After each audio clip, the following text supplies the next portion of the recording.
Okay Mas, Assalamualaikum. Hari ni aku nak tunjuk sikit kat korang lah. Video ni video pendek aku rasa. Dalam dia aku ambil 10 minit macam tu kan. So hari ni aku nak tunjuk kat korang cara nak convert V2 kepada V1. Okay. So barang-barang dia semua kat sini. Okay Mak, macam korang boleh tengok dekat sini semua barang dia complete set tau. Kita pakai wiring daripada Apik Juan. Lepas tu lampu aku, meter, lampu saja lampu aku, yang lain semua barang daripada Apik Juan. So hari ni aku nak tunjuk dekat korang. Kat sini dia ada banyak jenis. Macam hari tu aku convert kepada V1, dia tak complete. Tapi kali ni complete sebab dia main dengan barang Apik Juan sendiri kan. So hari ni aku nak tunjuk dekat korang cara korang nak tukar daripada V2 ni kepada V1. Nak kena ada tutorial. Okay, so first step kita.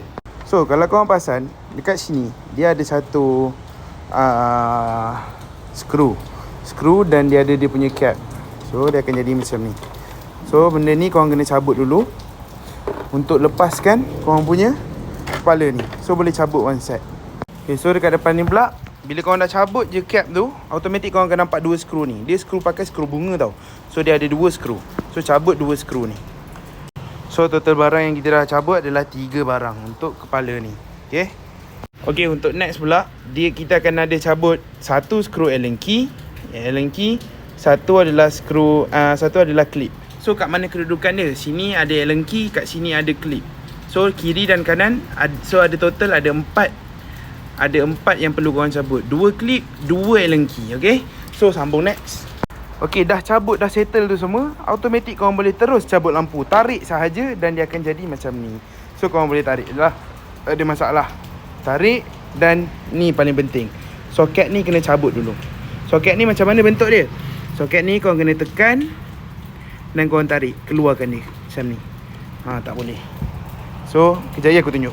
Okay, dah boleh cabut dah. Tarik saja.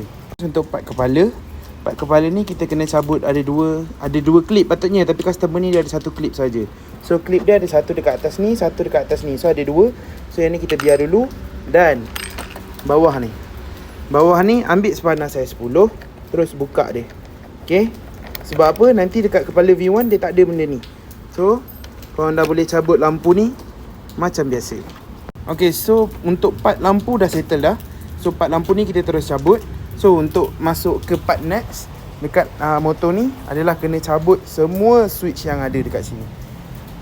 Okay, sebelum korang cabut switch tu semua, make sure ni semua korang dah cabut dulu dah. Macam aku suka cabut lah. Kalau korang ada cara lain, ikut cara korang lah. Sebab aku biasanya akan buat macam ni. Cabut dulu, lepaskan semua soket, termasuklah soket meter sekali. Soket meter mana satu bang? Soket meter yang ni. Nampak ni? Ni yang hitam ni. So sambung next. Kita kena cabut dekat sini ada total 1 2 3 4. So dia kena ada cabut 4. Sebab kita nak cabut meter ni sekali. Kita cabut meter dulu, baru kita boleh cabut inner. Okay. So sambung next. Lepas cabut semua benda ni, dan kita kena keluarkan dulu slot dia daripada dalam ni. Nampak? Dia ada yang terkeluar tu. Dia ada penahan dia ni. Korang boleh terus tarik dia, bawa pergi keluar. So tarik dia macam ni, tarik saja. Soket meter semua kita dah cabut dah. Nampak? Semua dah cabut. So kita terus sambung next. Untuk next part korang boleh tengok kat sini. Ni benda-benda ni semua kena cabut. Okay. So cabut yang ni, cabut yang ni. Ni Allen key. Lepas tu yang ni, kabel ni pun korang kena cabut dulu. Kabel ni nak cabut kat mana? Cabut dekat belah bawah. Nampak kat bawah dia ni ada Allen key satu. So cabut dulu yang ni, nanti kita proceed yang lain. Bila dah cabut tu, kita buat automatic dia akan tercabut macam ni. So yang belah sini ada pembetulan sikit. Kita dah longgarkan, tapi kita kena buka 2 benda. Kena buka switch yang sini dengan handle grip yang ni. Wajib buka dulu. Kalau tak, dia tak lepas nak lalu. So cabut dulu. Okay, dekat belah bawah ni dia pakai screwdriver bunga. Dia ada 2, 1 dan 2 dekat tepi sini. Di sini tak? Tepi sini. Area sini. So cabut dulu yang tu. Pastikan dia terbuka. Kita dah cabut yang belah sini.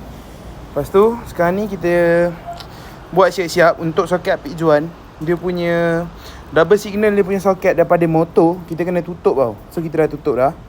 So next kita kena buka yang belah sini pula. Okay, sampai part sini, sampai cabut sini je aku akan tunjuk. Nanti bila dah siap, barulah kita tunjuk video part 2 pula.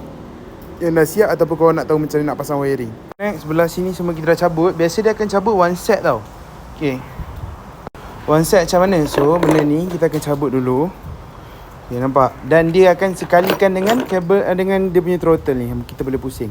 Okay, so lepas tu pula pada settle, korang automatic korang boleh buka terus benda ni tau. Kalau aku, dia kena pakai dia 14 dengan 14. So 14 So sebelah tahan, sebelah lagi buka. Okay, pakai C ni je, tak payah. Kalau bagi aku lah, tak payah pun korang nak buka ni semua, tak payah. Kalau aku pakai ni je, dah cukup. Ikut tangan korang lah. Kalau korang jenis kuat, boleh lah pakai benda ni. Kalau tak, cabut lah, bogel lah, senang. So itu saja. Kejap lagi, kalau korang nak video untuk pasang wiring pula, korang komen part tu. Sebab apa? Sebab aku nak buat video terlalu panjang lah. So aku buat sampai part terbuka macam ni je. So korang dah boleh cabut ni, macam ni. Nampak? So dah boleh cabut. Okay, kat bawah ni pun ada takuk dia. Nampak? Dia dah jadi macam ni, tarik je terus. So kita nak masuk pula ke barang-barang yang ni. Ini kita dah tunjuk. Ini semua barang-barang V2. Nampak? Ni semua barang V2. Sikit je, sikit. Barang V1 ni yang banyak. So komen part 2 untuk video seterusnya.